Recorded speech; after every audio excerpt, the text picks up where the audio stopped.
Well, here we are again. This is Unit 4, Part 2. And as you know, we always move to a larger section of listening in the second part of the unit. And our topic is community. We're all in a community of some sort. Some are larger, some are smaller, some of us are in many communities. And so today we're going to be looking at this, and we're going to hear a conversation with people talking about communities. And on this page, we have some pre-listening questions. You will hear a conversation about large and small communities. Before you listen, answer these questions with a partner. Well, perforce, I am your partner. Which photo looks most like your community? Well, we have three of them. We have three different kinds of communities. We have a village there, you see, out in the countryside.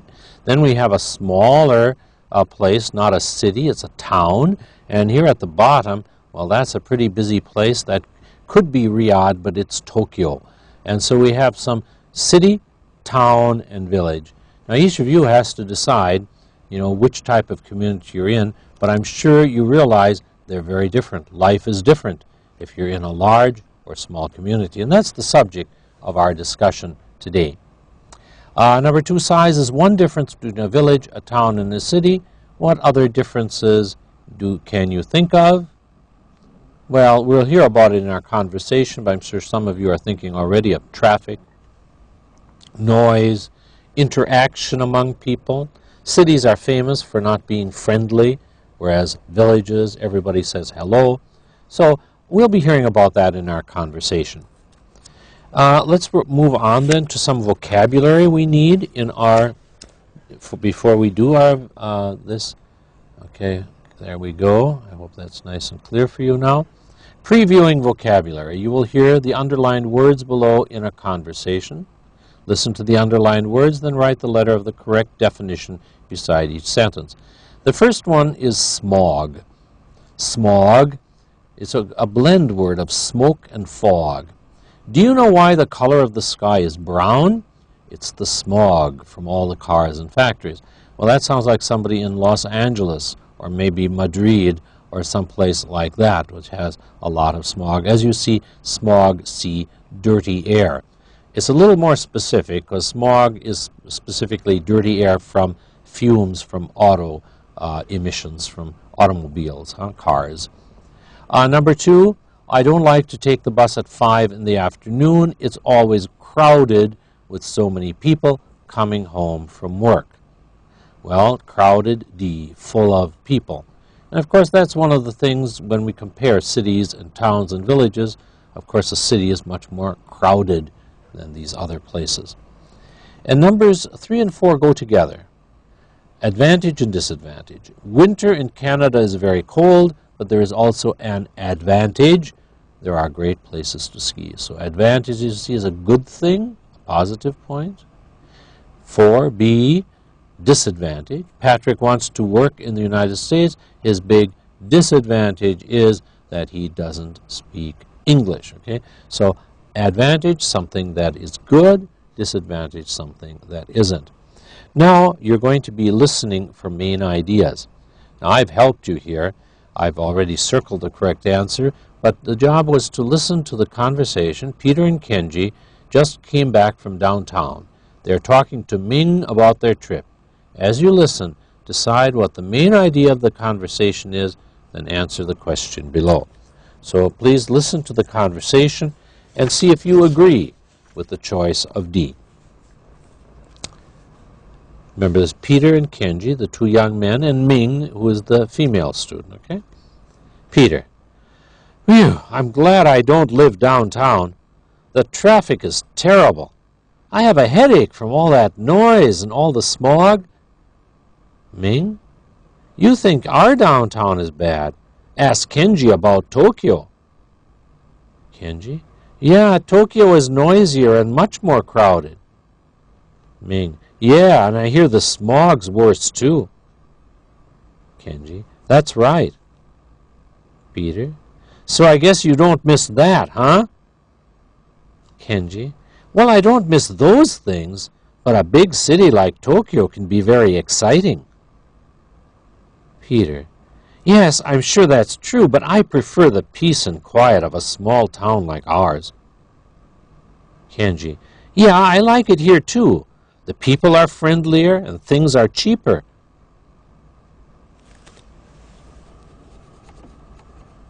Okay, we have to adjust that there. Hope that didn't disturb you. Okay, so back to the small towns. Ming says, small towns can be so boring. When I graduate, I want to live in a big city like New York or Chicago. You can make more money there too. Peter. Yeah, but it's more dangerous there. Ming. Yeah, that's a disadvantage. But there are also lots of advantages. Peter. Like what? The long lines at the bank or in the stores? Ming. Waiting in line doesn't bother me. I really love shopping in the city. You can find anything. Kenji. Great. The next time we need something downtown, we'll send you. All right. Now we look at the choices. A. Kenji and Peter's big city adventure. I don't think so. It wasn't really adventure. No, there's no danger. B. Small towns are better than big cities. Well, yes, but we also heard some good things about big cities. It wasn't just one is good. C. Why small towns are better. Well, I mean, Ming likes the city. So actually D is the best choice. No place is perfect. There are advantages and there are disadvantages. Huh? On this hand, on the other hand. So that is the decision we come to. Now we have a note here. This is about vocabulary, so I'd like to point this out to you. You have your note at the side of the page. Many large cities in North America have a busy downtown in the center and a quiet suburb outside the city. So nice word, suburb. You know this car you call a suburban. It's really a suburban because it's supposed to be used outside the city. Huh? The suburb, in Latin, urbs or urbis is the city. So suburb, outside the city. Okay, so suburban, get used to the word suburban, huh? City and suburbs, the downtown. It tells us many people prefer to work downtown but to live in the suburbs. These people commute from home to work and back. Commute, they go back and forth every day. I think that's probably true of some people here in Saudi Arabia, but especially true of people in places like London, New York, and Chicago. They may travel an hour, hour and a half, morning and night, going back and forth from their place of work. At the bottom we see the three people, I was going to say gentlemen, but there is a lady. There's Ming there, and Kenji and Peter, the people who were involved in our conversation. But now let's move on to a different topic. As you remember, one of the things we're moving towards in listening is taking notes. And there are different strategies in taking notes. At the top here, they talk about that. One strategy, especially if they're talking about what's good and bad, is to have a concept map. What's good and bad on either side. And that's what they've done here. It's called a graphic organizer. Graphic, you can look at it and see it. A concept map. And you see on one side, on our left, we have big cities. On our right, we have small towns. Good things, bad things in each case. Now, it would have been easy filling this in while you were listening. And you could do this again. You can listen to the lecture or the conversation again. Let me get this centered for you. If you listen carefully, you'll notice we had these different points. Big cities, what did we hear was good? Well, Ming thought they were exciting. And she thinks you can make money. And she loves to go shopping. We heard about the bad things, about the noise, being crowded, smog, danger, and waiting in lines. So, advantages and disadvantages. In the small towns, we heard some good things, peace and quiet, friendly, cheap, no lines. Bad things, boring, not much shopping, little shopping in a smaller town. So this is an organizational way if you're taking down information about a unit, especially if it's comparing good and bad, putting each on one side. So that is a good tactic. Let's now go to post-listening. Post means after, post-listening activities. Compare your notes. If you've taken notes, you could compare them using vocabulary. Discuss your answers to the following questions with a partner. Well, obviously that's going to be me. Number one, is there a lot of smog in your community or in the community where you live now? Unlikely. I don't think we have smog here in Saudi Arabia, certainly not if you live in a smaller town. What is your government doing to reduce smog? Well, I don't think we have too much, maybe some pollution. Number two, name some times and places that are crowded in the city. Well, that is something we do have, and we call them the rush hours. In the morning, everybody going to school and to work, and in the evening coming back, or afternoon. So these would be times when the streets are crowded. How do you feel in a crowded place? Most of us don't feel very happy to be crowded, and so most of us look to have free and open places, especially when we have a holiday. Three, name some advantages and disadvantages of driving to work and taking the subway or the underground. Well, the advantage is it doesn't cost as much. You don't have to watch the road. The disadvantage, you have to follow the schedule. So most everything in life has advantages and disadvantages.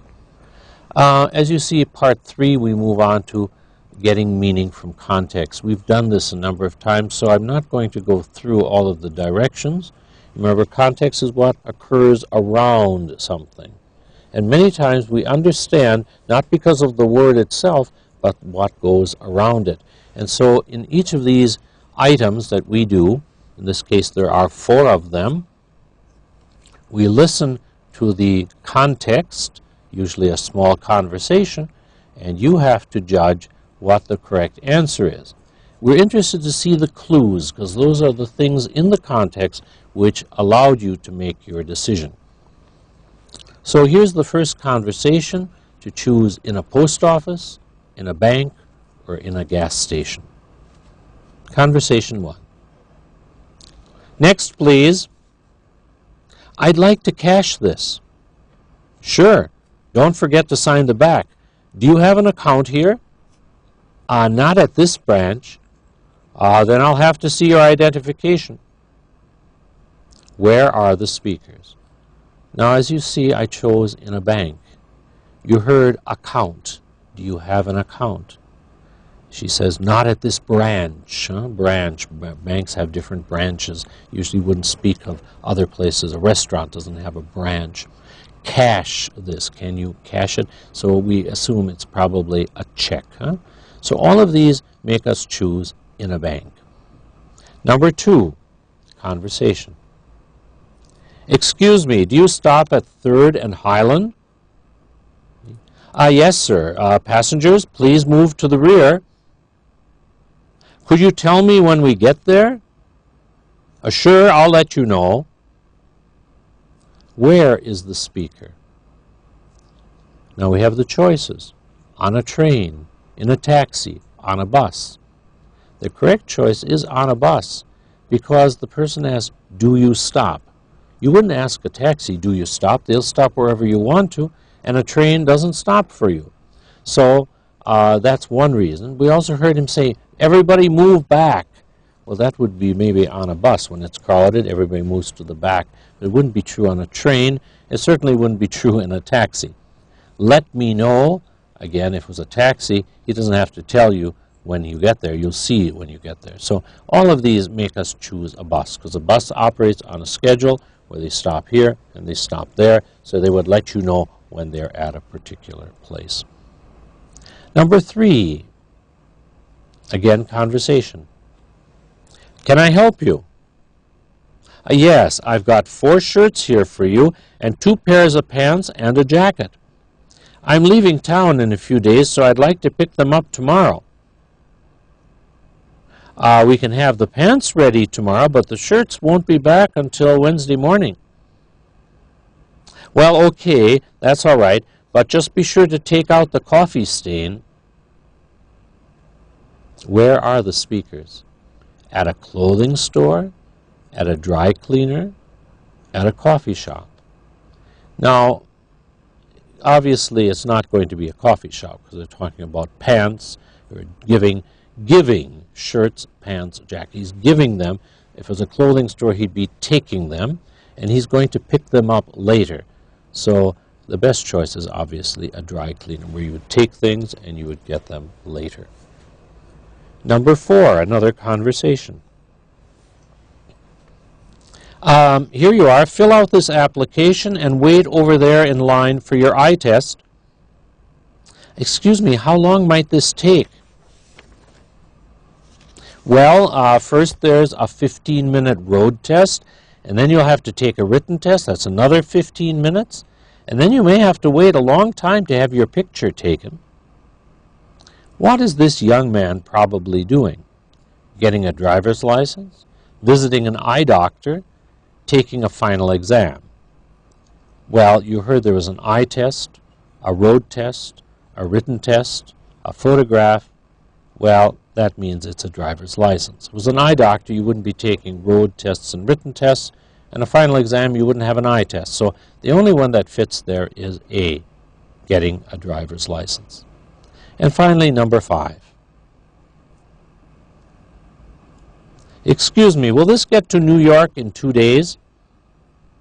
Only if you send it by express mail. Okay, I guess I'd better do that. All right, anything else? Yes, I'd like a book of stamps, please. Okay, fine, that's $16.60, please. Where are these speakers? At an airport? At a bank? At a post office? The choice is clearly at a post office. He spoke about sending it, express mail, and he bought stamps. The only thing that would fit would be a post office. All right, now we move to part 4. As you remember, part 4 always deals with a task. A task means an application, a job that you use language for. And let's see what our job is going to be today. Using language functions. Expressions for asking for and giving directions. Oh, you know directions? How to get somewhere. Some terms we use when asking. Could you tell me where the post office is? Where is the post office? Do you know how to get to the post office? How do I get to the post office? I'm looking for the post office. I'm trying to find. All of these are ways of requesting directions to get somewhere. The giving directions, we're going to practice those shortly. Go straight. Go straight for 2 blocks on Lennox. Go past the market. Go north. Turn right, turn left, make a right, cross the street. You'll see it on your right. Those are all expressions used in directions. Now, what we're going to be doing now is we have a simple map here, and there are 2 exercises. The first one is already indicated on your map.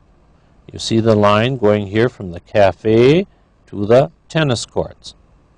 Now, they gave you, if you have your book, they gave you the first direction, which is go north. We assume on a map that when you go up, it's the north. The north is to the top, south is to the bottom, east is to the right, and left is the west. So we go north on Lenox Avenue, and then you would tell the person, turn left on Broadway Boulevard, go to the middle of the block. You see, this is the middle of the block, and you will find the tennis courts on your left. So again, go north on Lenox, turn left on Broadway, to the middle of the block, tennis courts on your left. That was what we have here at the top of the page now, what you just heard. We just did that. So go north, turn left, go to the middle of the block, tennis courts on left. Now we're going to do one more. Here you have no marker in the map, but now our job is to go from the tennis courts to the movie theater. So we're going this way, and so because we're beginning here, we would say go east, this is east, on Broadway to Lenox, turn right on Lenox Avenue, Go south on Lenox to 4th Street, turn left on 4th Street to the middle of the block, and the movie theater is on your right. Let's look at that now in terms of the go east again on Broadway, turn right on Lenox Avenue to 4th Street, turn left on 4th Street to the middle, and movie theater on the right. So these are directions. The exercise at the end of the unit is very similar. We have a map. We have a lot of things on this map here. I wrote on some of them because they weren't so clear, just to help us. Now, there are different things I could ask you if I gave you something like this. We could ask for directions. At the bottom of the page, they indicate some of them. How do I get from the hospital? How do I get from the hospital? Can you see the hospital there? Where is the hospital? You're going from the hospital to the gas station. Those of you who have the book, you see there the hospital, and we want to go to the gas station. The gas station is up here. So how would we do that? Here we are at the hospital. We'd probably go west on 2nd Street to Washington Boulevard. We turn right up to 1st Street and continue across, and we find the gas station is on our right. So these are directions. Number 1, we just did. Number 2, from the parking lot to the high school. So here's our parking lot, and we want to get to the high school. The high school, I'm sorry, is not so clear, but that's the high school up there. Here we are in the parking lot. Well, what I think I would do would be to go north on Washington Boulevard to 1st Street, turn and continue north, and then turn again to the right and go to the middle of the block to get to the hospital, or high school, sorry. So this is getting directions. Another thing you might be asked is position. I could ask you, and that's why I put these numbers in here, or the letters so you could read them. What is across the street from the hospital? What is across the street from the hospital? You would choose the video arcade. If I asked you what is on the northeast corner of 2nd and Walnut, 2nd, Walnut, northeast corner, that's northeast, so the video arcade. What is located beside, or I should say behind, Hugo's restaurant? You see Hugo's restaurant? Behind it is Dave's garage. So we're practicing these terms. So if you have any questions, go back to the page where we had them, and that's what we need to practice. Now, our last exercise in this unit has to do with getting directions on the phone. This is another task. You ask for directions, and then you take down the information. You see in the picture below a bus, and you're trying to decide which bus to take. There's somebody deciding which bus. So you call the company, and that's how you get this information. So please listen to this information and decide if you can fill in the missing parts. Conversation. Hello, Metro Bus Company? Yes, hello. I need to get to the airport from Main Street. Main Street and what? Main and Grant. Okay, what time do you have to be at the airport? At 6 o'clock. All right. You'll take bus 33. It leaves at 4:50 at the corner of Main and Grant. Get off at Airport Boulevard. You'll be just 2 blocks from the airport. I'll repeat that one more time. Metro Bus Company. Hello, I need to go to the airport from Main Street. Main Street and what? Main and Grant. Okay, what time do you have to be at the airport? At 6 o'clock. Take bus 33 at 4:50 at the corner of Main and Grant. Get off at Airport Boulevard. That's just 2 blocks from the airport. So notice, From that listening to the conversation, destination, that means where you're going, airport, bus number 33, time 4:50. Now remember we had the teens and tens, so you have to remember 50, not 15, 50. Get on, Main and Grant, off Airport Boulevard, and that was the information. Now you hear another conversation. Okay, we're back in business now, okay. Conversation 2. Bus information, Tom speaking. I want to go to Salem. Is there a bus around 9 in the morning? Just a minute. There's one at 8:50, leaving from the Hilton Hotel. I see. What's the fare? $7 one way. How long does it take? About 40 minutes. Thank you. Okay, I'll do it one more time. Bus information, Tom speaking. I want to go to Salem.